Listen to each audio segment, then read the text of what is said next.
I remember watching the first Spider-Man movie as a kid, and that ending fight scene, that iconic fight of Green Goblin versus Spider-Man, was one of the craziest things I've ever seen.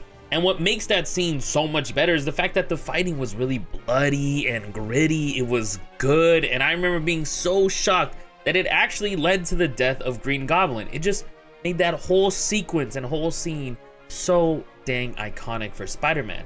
But did you know that that scene is actually ripped from the comics, but there's quite a bit of a twist.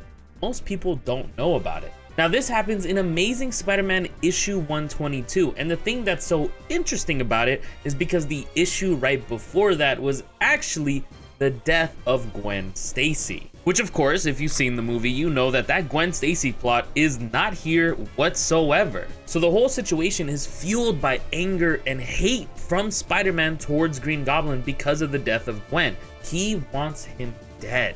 And it happens just like in the live action movie where Spider-Man dodges and the glider goes straight into the Green Goblin's stomach, killing him. And since it's such a dark moment for Spider-Man, the dialogue when Green Goblin dies in the comic is so dang different. Spider-Man says when a man dies, even a man like the Goblin, it should mean something. It shouldn't just be an accident, a stupid, senseless accident.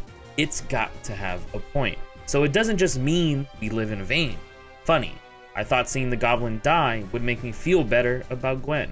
Instead, it just makes me feel empty, washed out, and maybe even a little bit more alone. So it's very interesting to take that iconic movie scene and comic book scene and put it into where it is, but remove the Gwen Stacy plot. They still adapted it and were still faithful, but of course had their own twists. And later, of course, in the Andrew Garfield Spider-Man, we get the Gwen Stacy, and the changes are with Green Goblin and how that ending kind of goes. So it's interesting where they pull and pick and choose between these scenes and what should get adapted and what should be changed.